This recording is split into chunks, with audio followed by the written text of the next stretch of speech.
overnight sudden thing. As you know, you're in this space. These transformation takes time and they take inner work. And they also take getting to the place where you make a decision that you're going to take off the hat of victimhood and put on the hat of a victor.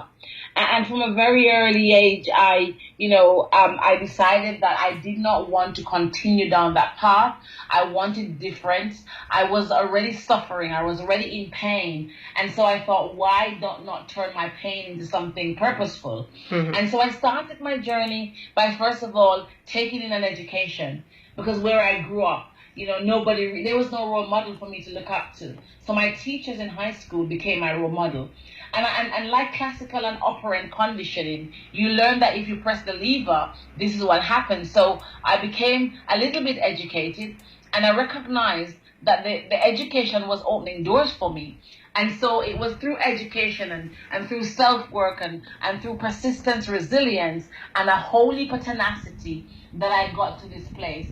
It meant getting psychological counseling for the scars. It meant mending bridges. It meant forgiving some of the perpetrators. It also meant loving myself, rediscovering who I was. And it also meant understanding that it wasn't my fault, that the life I was born into, I had a choice about changing that course of action. And so I refused to accept the life I was given. And so today I teach that to people all over the world, that you can't choose how you are born, but you can choose how you end up. And so that is my journey, my purpose. And that's how I kind of changed my life, refusing to accept the life I was given. That is really inspiring and wonderful statement which you just now gave, that life is not about what you are born, life is about what you are making out of it. Dr. Brown, like you mentioned that you underwent, some transformation in terms of, going through some personal growth by getting educated. So when we call it educated, there are millions of people, who are educated, but they are not able to make a difference like the way you had made a difference.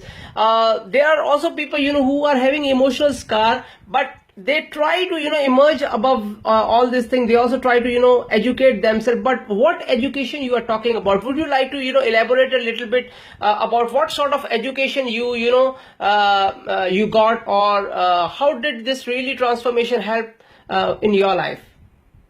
Harry, that's a wonderful question, because sometimes people view education as just academics. Absolutely. So yes, I did have academic education. I've got 2 master's degrees. I've got the bachelor's. I've got a PhD. And so that education, I got that formal